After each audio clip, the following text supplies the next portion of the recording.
Hello friends, ನಾನು ನಾರಾಯಣ್. ಇವತ್ತು ಈ ವಿಡಿಯೋದಲ್ಲಿ ನಮ್ಮ ಮಲೆನಾಡಿನ ಜೊತೆಗೆ ನಮ್ಮ ಉತ್ತರ ಕರ್ನಾಟಕದ ಸಂಪರ್ಕ ಬೆಸೆಯುವ ಉತ್ತರ ಕನ್ನಡ ಮತ್ತು ಶಿವಮೊಗ್ಗ ಜನರ ಬಹಳ ವರ್ಷಗಳ ಬೇಡಿಕೆ ಆಗಿದ್ದ ತಾಳಗುಪ್ಪ, ಸಿರಸಿ, ಹುಬ್ಳಿ ಹೊಸ ರೈಲ್ವೆ ಲೈನ್ ನಿರ್ಮಾಣದ ಪ್ರಾಜೆಕ್ಟ್ ಬಗ್ಗೆ ಎಲ್ಲ ವಿವರಗಳನ್ನು ಹೇಳ್ತಾ ಹೋಗ್ತೀನಿ. Welcome to my channel asset Kannada.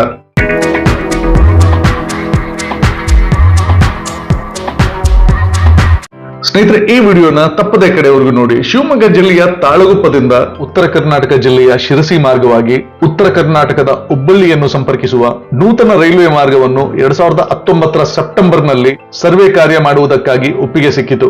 ಇದು ಮೊದಲನೇ ಬಾರಿಗೆ ಸಿಕ್ಕ ಒಪ್ಪಿಗೆ ಅಲ್ಲ. ಹಿಂದೆ ಕೂಡ ತಾಳಗುಪ್ಪ, ಸಿರಸಿ, ಹುಬ್ಬಳ್ಳಿ ರೈಲ್ವೆ ಮಾರ್ಗದ ಸಮೀಕ್ಷೆ ನಡೆಸಲು ಅನುದಾನ ಸಿಕ್ಕಿತ್ತು. ಆದ್ರೆ ಸಮಯಕ್ಕೆ ಸರ್ವೆ ನಡೆಸದ ಕಾರಣ ಅನುದಾನ ವಾಪಸ್ ಹೋಗಿತ್ತು. ಈಗ ಎರಡನೇ ಬಾರಿಗೆ 79 ಲಕ್ಷದ ಹಣ ಅನುದಾನ ದೊರೆತು ಸರ್ವೆ ಮಾಡುವ ಕಾರ್ಯ ಕೂಡ ಮುಗಿದಿದೆ. 2023 ಮಾರ್ಚ್ ನಲ್ಲಿ ಸಮೀಕ್ಷೆ ನಡೆಸಿದ ಸೌತ್ ವೆಸ್ಟರ್ನ್ ರೈಲ್ವೆ ಅವರು ತಮ್ಮ PET ಸರ್ವೆ ಅಂದ್ರೆ primary engineering and traffic report ಮತ್ತು ಫೀಸಿಬಿಲಿಟಿ ಸ್ಟಡಿ ರಿಪೋರ್ಟ್ ಗಳನ್ನು ಒಪ್ಪಿಸಿದೆ. 2024 ಮಾರ್ಚ್ 15ರಲ್ಲಿ ಕೇಂದ್ರದ ರೈಲ್ವೆ ಮಿನಿಸ್ಟರ್ ಆದ ಅಶ್ವಿನ್ ವೈಷ್ಣವ್ ಅವರು 3.95 ಕೋಟಿ ಅನುದಾನ ಬಿಡುಗಡೆ ಮಾಡಿ ಈ ತಾಳಗುಪ್ಪ, ಸಿರಸಿ, ಹುಬ್ಬಳ್ಳಿ ಹೊಸ ರೈಲ್ವೆ ಮಾರ್ಗಕ್ಕೆ FLS ರಿಪೋರ್ಟ್ ಅಂದ್ರೆ ಫೈನಲ್ ಲೊಕೇಶನ್ ಸರ್ವೆ ಮಾಡುವ ಕಾರ್ಯಕ್ಕೆ ಒಪ್ಪಿಗೆ ಕೊಟ್ಟಿದ್ದಾರೆ. ಈ 170.92 ಕಿಲೋಮೀಟರ್ ಉದ್ದದ ಹೊಸ ರೈಲ್ವೆ ಲೈನ್ ನಿರ್ಮಾಣವು ಉತ್ತರ ಕನ್ನಡ ಜಿಲ್ಲೆಯಲ್ಲಿ 111.6 ಕಿಲೋಮೀಟರ್, ಧಾರವಾಡ ಜಿಲ್ಲೆಯಲ್ಲಿ 40.42 ಕಿಲೋಮೀಟರ್, ಶಿವಮೊಗ್ಗ ಜಿಲ್ಲೆಯಲ್ಲಿ 14.4 ಕಿಲೋಮೀಟರ್ ಮತ್ತು ಹಾವೇರಿ ಜಿಲ್ಲೆಯಲ್ಲಿ 4.5 ಕಿಲೋಮೀಟರ್ ಹಾದು ಹೋಗಲಿದೆ. ಈ ತಾಳಗುಪ್ಪ, ಸಿರಸಿ, ಹುಬ್ಬಳ್ಳಿ ಹೊಸ ರೈಲ್ವೆ ಮಾರ್ಗಕ್ಕೆ 512 ಹೆಕ್ಟೇರ್ ಭೂ ಪ್ರದೇಶ ಬೇಕಾಗಬಹುದು ಎಂದು ಅಂದಾಜಿಸಲಾಗಿದೆ ಮತ್ತು ಒಂದು ಕಡೆಯಲ್ಲಿ ಸುರಂಗ ಮಾರ್ಗ ನಿರ್ಮಾಣ ಮಾಡಬೇಕಾಗ್ತದೆ ಎಂದು ಹೇಳಲಾಗ್ತದೆ. ಈ ತಾಳಗುಪ್ಪ, ಸಿರಸಿ, ಹುಬ್ಬಳ್ಳಿ ಹೊಸ ರೈಲ್ವೆ ಮಾರ್ಗದಲ್ಲಿ 16 ಸ್ಟೇಷನ್ಗಳು ಬರಬಹುದು ಎಂದು ಅಂದಾಜಿಸಲಾಗ್ತಿದೆ. ಈ ರೈಲ್ವೆ ಮಾರ್ಗ ಯಾವ ಊರುಗಳ ಮೇಲೆ ಸಾಗುತ್ತದೆ ಎನ್ನುವುದನ್ನು ನೋಡೋದಾದ್ರೆ ಮೊದಲಿಗೆ ತಾಳಗುಪ್ಪದಿಂದ ಕವಚೂರು, ಸಿದ್ದಾಪುರ, ಮಂಡಿಕೊಪ್ಪ, ತಾಳಗೊಂಡ, ಬಿದ್ರಹಳ್ಳಿ, ಶಿರಸಿ, ಅಂಚೆಹಳ್ಳಿ, ಹರಗನಹಳ್ಳಿ, ಪಾಲ, ಸಿದ್ದನಕೊಪ್ಪ, ಮಂಡಗೋಡ, ಹನಗುಂದ, ತಡಸ, ಬೆಳಗಲಿ ಮತ್ತು ಕಡೆಯದಾಗಿ ಅಲ್ಲಿಂದ ಹುಬ್ಳಿ ಸೇರಲಿದೆ.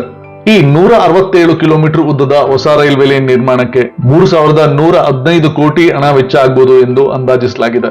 ನಾವು ಬೆಂಗಳೂರು ಅಥವಾ ಮೈಸೂರಿನ ಕಡೆಯಿಂದ ಸಾಗರ ಅಥವಾ ಜೋಗ್ ಫಾಲ್ಸ್ ಕಡೆಗೆ ಹೋಗಬೇಕು ಅಂದ್ರೆ ಈ ತಾಳಗುಪ್ಪ ರೈಲ್ ನಲ್ಲೇ ಪ್ರಯಾಣಿಸಬೇಕು. ಈ ಲೈನ್ ತಾಳಗುಪ್ಪ ತಲುಪಿದ ನಂತರ ಲೈನ್ ಅಲ್ಲಿಯೇ ನಿಂತು ಹೋಗುತ್ತದೆ. ಮುಂದೆ ತಾಳಗುಪ್ಪದಿಂದ ಹೊನ್ನಾವರದವರೆಗೂ ಮತ್ತು ತಾಳಗುಪ್ಪದಿಂದ ಹುಬ್ಬಳ್ಳಿವರೆಗೂ ಹೊಸ ರೈಲ್ವೆ ಮಾರ್ಗಗಳನ್ನು ನಿರ್ಮಿಸಬೇಕು ಎಂಬ ಬೇಡಿಕೆ ಬಹಳ ದಿನಗಳದು. ಆದರೆ ತಾಳಗುಪ್ಪದಿಂದ ಹೊನ್ನಾವರದ ಮಾರ್ಗ ವೆಸ್ಟರ್ನ್ ಘಾಟ್ನ ದಟ್ಟ ಅರಣ್ಯದಲ್ಲಿ ಹಾದು ಹೋಗಬೇಕಾಗಿರುವುದರಿಂದ ಪರಿಸರವಾದಿಗಳ ವಿರೋಧ ಮತ್ತು ministry of forest and environment ನವರು ಈ ಪ್ರಾಜೆಕ್ಟ್ಗೆ ಒಪ್ಪಿಗೆ ಇನ್ನೂ ಕೊಡದೇ ಇರುವುದು ಈ ಪ್ರಾಜೆಕ್ಟ್ ಮುಂದಕ್ಕೆ ಏನಾಗಬಹುದು ಎಂಬ ಪ್ರಶ್ನೆ ಎಲ್ಲರಲ್ಲಿಯೂ ಇದೆ.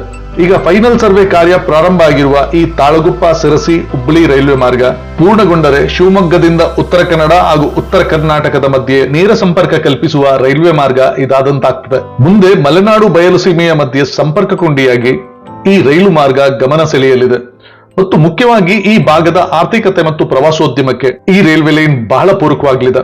ನಾನು ಈಗ ಮೇಲೆ ಹೇಳಿದ ಅಂಕಿ ಅಂಶಗಳು ಒಂದು ಅಂದಾಜಿಸಲಾದ ಮತ್ತು ಪ್ರೈಮರಿ ರಿಪೋರ್ಟ್ ನಲ್ಲಿ ಬಂದಂತ ಅಂಶ. ನಿಖರವಾದ ಅಂಕಿ ಅಂಶಗಳು ಫೈನಲ್ ಸರ್ವೆ ರಿಪೋರ್ಟ್ ತಯಾರಾದ ಬಳಿಕ ತಿಳಿಯುತ್ತದೆ. ಶೀಘ್ರ ಈ ಸರ್ವೆ ಕಾರ್ಯ ಮುಗಿದು ಈ ಹೊಸ ರೈಲ್ವೆ ಮಾರ್ಗದ ಟೆಂಡರ್ ಪ್ರಕ್ರಿಯೆ ಪ್ರಾರಂಭ ಆಗಲಿ. ಮುಂದೆ ಶೀಘ್ರ ಕೆಲಸ ಮುಗಿದು ಈ ಭಾಗದ ಜನರ ಬಹುದಿನದ ಬೇಡಿಕೆಯಾದ ಈ ತಾಳಗುಪ್ಪ, ಸಿರಸಿ, ಹುಬ್ಬಳ್ಳಿ ಹೊಸ ರೈಲ್ವೆ ಮಾರ್ಗ ಶೀಘ್ರವಾಗಿ ಜನರ ಉಪಯೋಗಕ್ಕೆ ಸಿಗಲಿ ಎಂದು ಆಶಿಸುತ್ತಾ, ಸ್ನೇಹಿತರೆ, ನಿಮ್ಗೆ ಈ ವಿಡಿಯೋ ಇಷ್ಟ ಆಗಿದ್ದಲ್ಲಿ ಲೈಕ್ ಮಾಡಿ, ಶೇರ್ ಮಾಡಿ, ಸಬ್ಸ್ಕ್ರೈಬ್ ಮಾಡ್ಕೊಳ್ಳಿ. ಮತ್ತೆ ನಿಮ್ಮ ಅನಿಸಿಕೆ, ಅಭಿಪ್ರಾಯನ ಖಂಡಿತ ಕಮೆಂಟ್ ಬಾಕ್ಸ್ ಅಲ್ಲಿ ತಿಳಿಸಿ. ಈ ವಿಡಿಯೋನ ಇಲ್ಲಿವರೆಗೂ ವಾಚ್ ಮಾಡಿದ್ದಕ್ಕೆ ಧನ್ಯವಾದ. Thank you. ನಮಸ್ಕಾರ.